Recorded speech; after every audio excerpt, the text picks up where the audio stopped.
सम्मानित साथियों, नमो बुद्धाय, जय भीम। आज के अम्बेडकर संदेश में आपका हार्दिक स्वागत है। आज के अम्बेडकर संदेश में हम बात करेंगे हिंदू धर्म की 11वीं पहेली में, जिसका शीर्षक है ब्राह्मणों ने देवताओं का उत्थान पतन क्यों किया।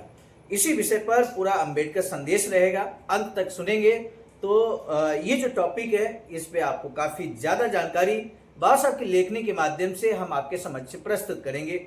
तो आइए बिना विलंब के हम अम्बेडकर संदेश शुरू करें, लेकिन उससे पहले कि पिछले अम्बेडकर संदेश को जिन साथियों ने बड़े ध्यान से सुना और सुना ही नहीं बल्कि शानदार कमेंट किया है कमेंट सेक्शन में, उनमें सर्वप्रथम आदरणीय कृष्णपाल जी लखनऊ से, आदरणीय डालचंद्र गौतम जी, उदय सिंह अच्छू, NPRC हरिहरपुर प्रतापपुर, आदरणीय सुरेश चंद्रा जी, नरेश पाल जी जो कि राष्ट्रीय महासचिव बाबा साहब डॉक्टर अम्बेडकर महाआयोजन समिति उत्तर प्रदेश लखनऊ से हैं, आदरणीय निरंजन प्रहलाद भरोसे जी नागपुर से। मेरे साथियों, ये सभी साथियों ने न सिर्फ अम्बेडकर संदेश को अंत तक सुना बल्कि एक शानदार कमेंट सेक्शन में छोड़ा है। हम आप सभी साथियों का धन्यवाद ज्ञापित करते हैं। साथ ही साथ कुछ ऐसे साथी हैं जो पिछले कई सालों से लगातार अम्बेडकर संदेश को वॉच कर रहे थे, सुन रहे थे, लेकिन वर्तमान में कमेंट नहीं आ रहा है। जैसे कि सुनील गायकवाड़ जी जो कि महाराष्ट्र से हैं, नागपुर से हैं। तो ऐसे में ये चिंता का विषय भी हमारे लिए जरूर है। आप में से अगर कोई साथी उन तक ये मैसेज पहुंच जाए तो बहुत अच्छा रहेगा और वो जुड़ जाएंगे, पुनः अम्बेडकर संदेश सुनेंगे। तो आइए बिना विलंब के हम शुरू करते हैं आज के अम्बेडकर संदेश को। 11वीं पहली शीर्षक लेकर हम उपस्थित हुए हैं कि ब्राह्मणों ने देवताओं का उत्थान पतन क्यों किया। हिंदुओं को मूर्ति पूजक होने का दोषी ठहराया जाता है, परंतु मूर्ति पूजा में कोई हर्ज नहीं है। बाबा साहब लिखते हैं कि मूर्ति बनाना और देवताओं के चित्र बनाना समान है, और यदि चित्र बनाने पर कोई आपत्ति नहीं है तो मूर्ति बनाने पर क्या आपत्ति हो सकती है। हिंदुओं की मूर्ति पूजा पर वास्तविक आपत्ति यह है कि यह मात्र चित्रकारी नहीं है, मूर्ति की मात्र रचना नहीं है, ये सब उससे अधिक है। हिंदू मूर्ति प्राणवान बताई जाती है और वही सब कार्य करती है जो मनुष्य करता है। प्राण प्रतिष्ठा से उनमें जान डाल दी जाती है। बौद्ध भी मूर्ति पूजक है, ध्यान दीजिए, बौद्ध भी मूर्ति पूजक हैं, बाबा साहब कहते हैं, परंतु जिस मूर्ति अथवा चित्र की वे पूजा करते हैं वे मात्र प्रतीक हैं। ब्राह्मणों ने हिंदू देवी देवताओं को जीवंत घोषित क्यों किया। ये जो महत्वपूर्ण प्रश्न है इसके बारे में बाबा साहब कुछ विशेष बातें लिखते हैं। ब्राह्मणों ने हिंदू देवी देवताओं को जीवंत घोषित क्यों किया, यह एक प्रश्न है जिसके उत्तर की आवश्यकता है, परंतु इस अध्याय में इस उत्तर की गुंजाइश नहीं है। बाबा साहब आगे लिखते हैं कि हिंदुओं पर जो दूसरा आरोप लगाया जाता है वह है बहुदेववादी होने का, अर्थात वे बहुत से देवताओं के पूजक हैं, बहुत से देवताओं के पूजक हैं। तब बाबा साहब लिखते हैं कि इस संबंध में भी केवल हिंदू ही इस आरोप से ग्रस्त नहीं है, अन्य समाजों में भी बहुदेववाद का प्रचलन है। हम केवल दो को गिनाते हैं, रोमन और यूनानी भी मूलतः बहुदेववादी हैं, वे भी अनेक देवताओं को मानते हैं, इसलिए इस लांछन में कोई दम नहीं है। हिंदुओं पर जो बड़ा आरोप लगाया जा सकता है अधिकांश लोग उससे परिचित नहीं है, वह है कि हिंदू अपने देवों की उपासना में अटल विश्वासी नहीं है, उनमें एक देवता के प्रति आस्था श्रद्धा का अभाव है। हिंदू देवताओं के इतिहास में यह सामान्य बात है कि कुछ देवताओं की कभी उपासना होती रही और कालांतर में बंद हो गई और उन देवताओं को कचरे में डाल दिया गया। बिल्कुल ही नए देवताओं की मान्यता हो गई और पूर्ण भक्ति भाव से उनकी उपासना होने लगी। फिर ये देव भी अप्रासंगिक हो गए और देवताओं के बीच संघर्ष का क्रम चल रहा है। ये ऐसी बात है जो विश्व के किसी अन्य संप्रदाय में दृष्टिगोचर नहीं है। इस कथन को बिना आपत्ति के स्वीकार नहीं किया जा सकता है कि हिंदू अपने देवी देवताओं के विषय में इतने हल्के विचार रखते थे। कुछ उदाहरण देना आवश्यक है, सौभाग्य से उनकी भरमार है। आज तक हिंदुओं के 4 देवता हैं, शिव, विष्णु, राम, कृष्ण। प्रश्न यह है कि क्या हिंदुओं के यही देवता हैं जिनकी आदिकाल से पूजा अर्चना होती आ रही है। हिंदू देव कुल में देवों की संख्या सर्वाधिक है। संख्या की दृष्टि से संसार का कोई धर्म इस देव कुल की बराबरी नहीं कर सकता। ऋग्वेद काल में देवताओं की विशाल संख्या थी। 2 स्थानों पर ऋग्वेद में कहा गया है 3309 देवता हैं। पता नहीं किस कारण से ये संख्या घटकर 33 रह गई। यह एक उल्लेखनीय ह्रास है। उसके बावजूद 33 देवताओं का हिंदू देव कुल सबसे विशाल है। शतपथ ब्राह्मण में 33 देवों की व्याख्या इस प्रकार की गई है: 8 वसु, 11 रुद्र, 12 आदित्य और पृथ्वी तथा स्वर्ग। कुल अगर हम जोड़ेंगे तो आप देखेंगे कि ये 33 बनते हैं। उनकी संख्या से बढ़कर प्रश्न उनके परस्पर संबंधों का है।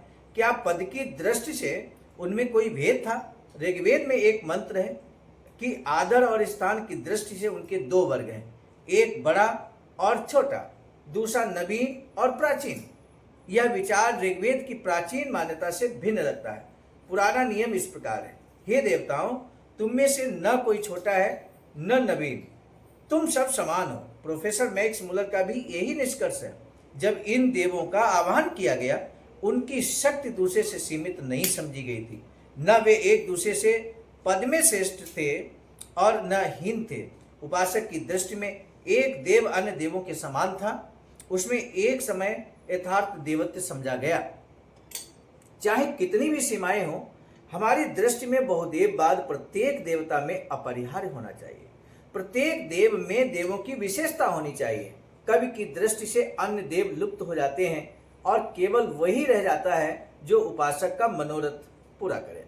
कोई ऐसा देव नहीं है जो अन्य का अधीन हो। एक समय यही सत्य था। देवताओं के प्रति पुराने दृष्टिकोण में परिवर्तन आया, क्योंकि अनेक वेद मंत्रों में ऐसा उल्लेख है जिनमें कुछ देवों को सर्वोच्च और सर्वशक्तिमान समझा जाने लगा। द्वितीय मंडल के प्रथम मंत्र में अग्नि को विश्व नियंता कहा गया है। परमात्मा मेधावी राजा, पिता, भ्राता, पुत्र और मानव मित्र बताया गया है। अपितु अन्यों की शक्तियां और नाम भी विशेष रूप से उसे प्रदान किए गए हैं। फिर अग्नि के ऊपर भी दूसरे देवता का स्थान हो गया, वह है इंद्र।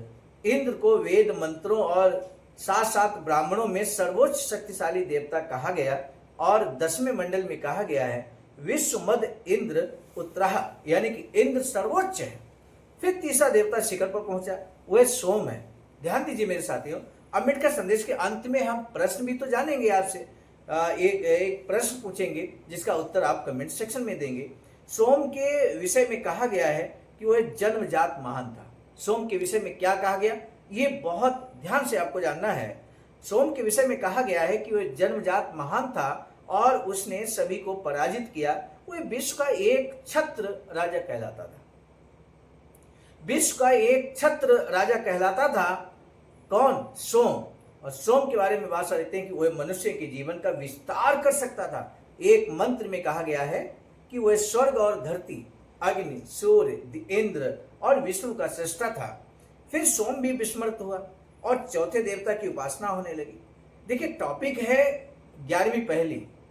ब्राह्मणों ने हिंदू देवताओं का उत्थान और पतन क्यों किया? अभी सोम के बारे में आप जान रहे थे। उत्थान हुआ और विस्मृत कर दिया गया, यानी कि पतन हो गया। आखिर ऐसा क्यों? यही बात हो रही है। भाषा लिखते हैं, वह मनुष्य के जीवन का विस्तार कर सकता था। एक मंत्र में कहा गया कि वह स्वर्ग और धरती, अग्नि, सूर्य, इंद्र और विष्णु का सृष्टा था।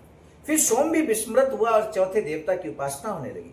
वह वरुण था, सभी देवताओं में सर्वोच्च था। दैवी और परम शक्ति का गुणगान करने के लिए मानव अभिव्यक्ति और क्या हो सकती थी जो वैदिक कवि ने वरुण के लिए की? तू स्वर्ग और मृत लोक का स्वामी है। या एक अन्य मंत्र में कहा गया है, तू सबका स्वामी है, उनका जो देवता है और उनका भी जो मनुष्य है। इससे स्पष्ट है कि 33 वैदिक देवों में 4 देवता अग्नि, इंद्र, सोम और वरुण प्रधान थे। दूसरों का देवत्व भी विद्यमान रहा, परंतु इन 4 का स्थान सर्वोच्च था। कालांतर में विभिन्न देवों की तुलना में शतपथ ब्राह्मण के काल में एक और परिवर्तन आया। एक नया देवता उभरा। सोम और वरुण के नाम प्रधान देवताओं में से नदारद हो गए, जबकि अग्नि और इंद्र मौजूद रहे। एक और देवता का नाम सामने आया, वह था सूर्य। परिणाम यह हुआ कि अग्नि, इंद्र, सोम और वरुण के स्थान पर प्रमुख देवता हो गए अग्नि, इंद्र और सूर्य। यह शतपथ ब्राह्मण का प्रमाण है। जो कहता है कि मूलतः सभी देव समान थे, उन सबके समान होने से, सबके विमल होने से तीनों की चाह थी हम श्रेष्ठ बने। वे हैं अग्नि, इंद्र और सूर्य। मूलतः अग्नि की शिखाएं ऐसी नहीं थी जैसी वर्तमान में है। उन्होंने इच्छा की कि ये शिखाएं मुझ में हों। उन्होंने इसको देखा, उसे ग्रहण किया और तब से उनकी शिखाएं उनमें समाहित हो गई। चौथा बिंदु है, मूलतः इंद्र में इतना बल नहीं था, मूलतः सूर्य में उतनी कांति नहीं थी आदि। कब तक ये तीन देव उच्चता की उसी दशा में बने रहे ये बताना कठिन है, परंतु निस्संदेह कालांतर में स्थिति बदल गई। ये चुल्ल निदेश के प्रसंग से स्पष्ट है। चुल्ल निदेश बौद्ध धर्म की रचना है, बौद्ध धर्म की रचना है चुल्ल निदेश। इसका रचना काल अधूरा छोड़ दिया गया। चुल्ल निदेश में उन संप्रदायों की सूची दी गई है जो उस समय भारत में प्रचलित थे। इनका पंथ और उपासना के आधार पर वर्गीकरण किया गया है। वे इस प्रकार हैं। ये सूची हम आपको स्क्रीन पर दिखा देते मेरे साथियों, ध्यान से आप देख लीजिए। ये बौद्ध धर्म की रचना है चुल्ल निदेश और उसमें इन संप्रदायों की सूची यहां पर दी गई है। शतपथ ब्राह्मण के समय से चुल्ल निदेश तक प्रस्तापित तुलनात्मक स्थिति जो थी उसमें निम्नांकित है। प्रथम ये कि चुल्ल निदेश के समय अग्नि, सूर्य और इंद्र की उपासना जारी थी। दूसरा यह कि अग्नि, सूर्य और इंद्र की उपासना यद्यपि जारी थी किंतु उनकी श्रेष्ठता लुप्त हो गई थी। वैसे काफी अन्य उपासनाएं होने लगी और लोग उनकी ओर आकर्षित हुए। तीसरा, नई पूजा परंपराओं में काफी बाद में दो बहुत प्रमुख हुई, वे हैं वासुदेव कृष्ण और ब्रह्मा। चौथा, विष्णु, शिव और राम अज्ञात थे। तो मेरे साथियों, आज के अम्बेडकर संदेश को यहीं पर हम स्थगित करेंगे, रोकेंगे। आगे चूंकि ये 11वीं जो पहली है काफी महत्वपूर्ण प्रश्न है, आखिर देवताओं का उत्थान पतन क्यों हुआ। वर्तमान में भी आप देख रहे होंगे कई बार नए नए देवता उभर कर आ जाते हैं, उनकी पूजा अर्चना शुरू हो जाती है। तो ये इस तरह से वर्तमान में भी जारी है, पूर्व में भी जारी था। तो लेकिन ऐसा होता क्यों है, उत्थान पतन ये क्यों चलता है देवताओं का। तो ऐसे में आज का अम्बेडकर संदेश आपने सुना, इसके लिए हम तहे दिल से साधुवाद ज्ञापित करेंगे। आज के अम्बेडकर संदेश का जो महत्वपूर्ण प्रश्न है वो भी जान लीजिए। एक छत्र राजा किसे कहा गया, एक छत्र राजा किसे कहा गया उसका नाम आपको बताना है। आज के अम्बेडकर संदेश में जिक्र हुआ मेरे साथियों। अगले अम्बेडकर संदेश में इसी पहली को हम आगे कंटिन्यू करेंगे। आज जुड़े रहिए अम्बेडकर संदेश के साथ ही साथ आप अम्बेडकर संदेश को जरूर शेयर कीजिए, ये हमारा विशेष निवेदन है। और अन्य सामान्य साथियों को आप टेलीफोनिक वार्ता के जरिए या मैसेज के जरिए अम्बेडकर संदेश सुनने के लिए आप भी प्रेरित कर सकते हैं। आज के अम्बेडकर संदेश को यहीं पर रोकने की दीजिए इजाजत। मिलेंगे नए अम्बेडकर संदेश में। आप सभी को सादर नमो बुद्धाय, जय भीम। सामान्य साथियों, हम एक महत्वपूर्ण बात बताना उचित समझते हैं। बाबा साहब की अधूरी इच्छा के अनुरूप एक वैचारिक सेंटर निर्माणाधीन है सारनाथ वाराणसी में, जहां पर 14,000 स्क्वायर फीट जमीन परचेज कर ली गई है ring road green city Faridpur Sarnath में। वैचारिक सेंटर के प्रशासनिक ब्लॉक का निर्माण कार्य कंप्लीट हो चुका है। शानदार बेहतरीन प्रशासनिक ब्लॉक का निर्माण पूर्ण हो चुका है। आगे अब मुख्य भवन को बनाने की बारी हम सबकी है और इस हेतु आप दिए गए अकाउंट नंबर पर अपना अमूल्य योगदान कर सकते हैं। आज का अम्बेडकर संदेश हम लेकर उपस्थित हुए थे मिशन नायक बुद्ध मित्र मुसाफिर सर, राष्ट्रीय अध्यक्ष आवाज का नई दिल्ली की प्रेरणा में, और प्रस्तुत करता क्रम मैं स्वयं सर्वजित आर्य, राष्ट्रीय मीडिया प्रभारी, IIT सेल आवाज का नई दिल्ली। मिलेंगे नए डॉक्टर अम्बेडकर संदेश में, तब तक दीजिए इजाजत। आप सभी को सादर नमो बुद्धाय, जय।